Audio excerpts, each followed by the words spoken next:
ಶುಭೋದಯ, ನಮಸ್ಕಾರ, welcome to yoyo Kannada.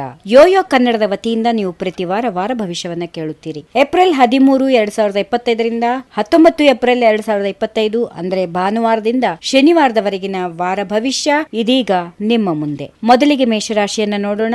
ಮೇಷರಾಶಿಯಲ್ಲಿರುವವರಿಗೆ ಈ ವಾರ ಸೂರ್ಯ ಸಿದ್ಧಾಂತದ ಪ್ರಕಾರ ಭಾನುವಾರದಿಂದ ನವಚಕ್ರ ಆರಂಭವಾಗುತ್ತದೆ. ಸೂರ್ಯನೇ ಈ ವರ್ಷ ಸಂವತ್ಸರದ ರಾಜನು. ಸೂರ್ಯನ ಪ್ರವೇಶ ನಿಮ್ಗೆ ಇಷ್ಟಾರ್ಥಗಳನ್ನ ಸಿದ್ಧಿಸುತ್ತದೆ. ಕುಜ ಮತ್ತು ಸೂರ್ಯನ ಸಹಕಾರಕ್ಕಾಗಿ ಸೂರ್ಯನಿಗೆ ಹಾಗೂ ಸುಬ್ರಹ್ಮಣ್ಯನಿಗೆ ಪ್ರಾರ್ಥನೆ ಅವಶ್ಯಕವಾಗಿರುತ್ತದೆ. ಹೀಗಾಗಿ ಮೇಷರಾಶಿಯವರು ಪ್ರಾರ್ಥನೆ ಮಾಡಿಕೊಂಡ್ರೆ ಒಳ್ಳೆಯದಾಗುತ್ತೆ. ಇನ್ನು ವೃಷಭ ರಾಶಿಯವರಿಗೆ ಮಾಸದಲ್ಲಿ ಸೂರ್ಯನು ದ್ವಾದಶ ಸ್ಥಾನದಲ್ಲಿರುತ್ತಾನೆ, ರಾಹು ಏಕಾದಶ ಸ್ಥಾನದಲ್ಲಿ. ಇದರಿಂದ ದೈವ ಬಲ ಬೆಳೆಸಿಕೊಳ್ಳುವ ಅಗತ್ಯತೆ ಇದೆ. ಶ್ರಮದಿಂದಲೇ ಯಶಸ್ಸು ಸಿಗುತ್ತದೆ. ಶುಕ್ರ, ಬುಧ ಮತ್ತು ಶನಿ ನಿಮ್ಮ ಭಾಗ್ಯದಲ್ಲಿ ಬಲ ನೀಡ್ತಾರೆ. ಆರೋಗ್ಯದ ಕಡೆಗೆ ಸ್ವಲ್ಪ ಗಮನ ಇಟ್ಕೊಳ್ಬೇಕು. ಇದೇ ಸಮಯದಲ್ಲಿ ಶಿವನ ವೃಷಭ ವಾಹನ ರೂಪಕ್ಕೆ ಪ್ರಾರ್ಥನೆ ಮಾಡಿಕೊಳ್ಳೋದು ಶ್ರೇಷ್ಠವಾಗುತ್ತೆ. ಇನ್ನು ಮುಂದಿನ ರಾಶಿ ಮಿಥುನ ರಾಶಿಯವರಿಗೆ ಈ ವಾರ ಸೂರ್ಯನು ಏಕಾದಶ ಸಂಚಾರ ಮಾಡ್ತಾ ಇದ್ದು ಲಾಭವನ್ನ ನೀಡುತ್ತಾನೆ. ದ್ವಾದಶದಲ್ಲಿ ಗುರು ಇದ್ದು ರುದ್ರನ ಆರಾಧನೆ ಮೂಲಕ ಗುರುಬಲವನ್ನು ಸಂಪಾದಿಸಬಹುದು. ಚೈತ್ರ ಮಾಸದ ದೇವರಾದ ರಾಮಚಂದ್ರನ ಪೂಜೆ ಮಿಥುನ ರಾಶಿಯವರಿಗೆ ಶ್ರೇಯಸ್ಕರ. ಇನ್ನು ಕಟಕ ರಾಶಿಗೆ ಬರೋಣ. ಕಟಕ ರಾಶಿಯವರಿಗೆ ಶನಿ ಹಾಗೂ ಗುರು ಅನುಕೂಲ ಸ್ಥಾನಗಳಲ್ಲಿ ಇದ್ದಾರೆ. ಇದೇ ಸಮಯದಲ್ಲಿ ಆರೋಗ್ಯ ಮತ್ತು ಶಾಂತಿ ಸಿಗುವಂತಹ ದಿನಗಳು.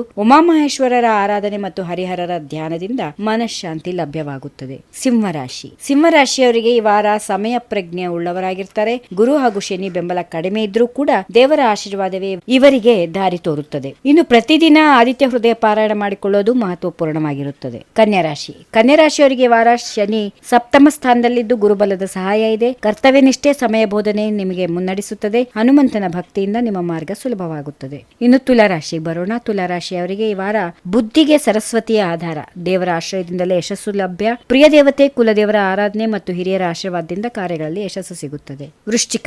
ವೃಶ್ಚಿಕ ರಾಶಿಯವರಿಗೆ ವಾರ ಪಂಚಮ ಶನಿ ಆರಂಭವಾಗಿದೆ. ಸಪ್ತಮದಲ್ಲಿ ಗುರು ಇದ್ದು ನಿಮ್ಮ ಸಂಕಲ್ಪ ಬಲದಿಂದ ಕೆಲಸಗಳು ಮುನ್ನಡೆಯುತ್ತವೆ, ಯಶಸ್ಸು ಕಾಣುತ್ತವೆ. ಗುರು ಕೃಪೆಯಿಂದ ಆರ್ಥಿಕ ಪ್ರಗತಿ ಕೂಡ ಸಾಧ್ಯತೆ ಇದೆ. ಇನ್ನು ಧನುರಾಶಿಯವರಿಗೆ ಈ ವಾರ ಗುರು ಸಪ್ತಮದಲ್ಲಿ ಬರುವವರಿಗೆ ಕಾಯಬೇಕು. ಶನಿ ಚತುರ್ಥದಲ್ಲಿರೋದ್ರಿಂದ ಎಲ್ಲದಕ್ಕೂ ಯೋಚಿಸಿ ನಡೆಯುವುದು ಅಗತ್ಯವಾಗುತ್ತದೆ. ಹಣಕಾಸು ವಿಷಯಗಳಲ್ಲಿ ಸದಾಚಾರ ಮತ್ತು ವಿವೇಕ ಅಗತ್ಯವಾಗಿದೆ. ಇನ್ನು ಮಕರ ರಾಶಿ. ನಿಮ್ಮ ಮಾತು ಮಧುರವಾದರೆ ಕೆಲಸಗಳು ಸುಲಭ. ಮಂಜುಳಾದೇವಿ ಆರಾಧನೆಯಿಂದ ನುಡಿಯ ಮೇಲೆ ನಿಯಂತ್ರಣ ಬರುವುದರೊಂದಿಗೆ ಯಶಸ್ಸು ಲಭಿಸುತ್ತದೆ. ಇನ್ನು ಕುಂಭರಾಶಿಗೆ ಬರೋಣ. ಕುಂಭರಾಶಿಯವರಿಗೆ ವಾರ ಶನಿ ದ್ವಿತೀಯ ಸ್ಥಾನದಲ್ಲಿದ್ದು ಪ್ರಯತ್ನ ಹೆಚ್ಚು ಇರಬೇಕಾದ ಸಮಯ. ಮಹಾವಿಷ್ಣು, ಲಕ್ಷ್ಮೀ ನರಸಿಂಹನ ಆರಾಧನೆಯಿಂದ ಉತ್ತಮ ಫಲಗಳು ಸಾಧ್ಯವಾಗುತ್ತವೆ. ಕೊನೆಯದಾಗಿ ಮೀನರಾಶಿಯವರಿಗೆ ಗುರು ನಿಮ್ಮ ರಾಶಿಯ ಭಾಗ್ಯ ದೇವತೆಯಾಗಿರುತ್ತಾನೆ. ತಂದೆ ತಾಯಿಯ ಆರಾಧನೆಯೇ ಉತ್ತಮ. ಶನಿ ಸಂಚಾರ ಇರುವ ಕಾರಣ ಗುರುಚರಿತ್ರೆಯ 14ನೇ ಅಧ್ಯಾಯದ ಪಾರಾಯಣ ದೈನಂದಿನವಾಗಿ ಮಾಡಿಕೊಳ್ಳೋದು ಸಂಕಟ ಪರಿಹಾರಕ್ಕೆ ಉತ್ತಮ. ಹೀಗಿವೆ ಈ ವಾರದ ರಾಶಿ ಫಲಗಳು. ಸರ್ವರಿಗೆ ಶುಭವಾಗಲಿ. ಸರ್ವೇ ಜನ ಸುಖಿನೋ ಭವಂತು. ನಮಸ್ಕಾರ. If you like this video, ಬೇಗ ಲೈಕ್ ಮಾಡಿ, ಕಾಮೆಂಟ್ ಮಾಡಿ, ಶೇರ್ ಮಾಡಿ ಹಾಗೂ ಯೋಯೋ ಟಿವಿ ಕನ್ನಡವನ್ನು ಸಬ್ಸ್ಕ್ರೈಬ್ ಮಾಡಿ.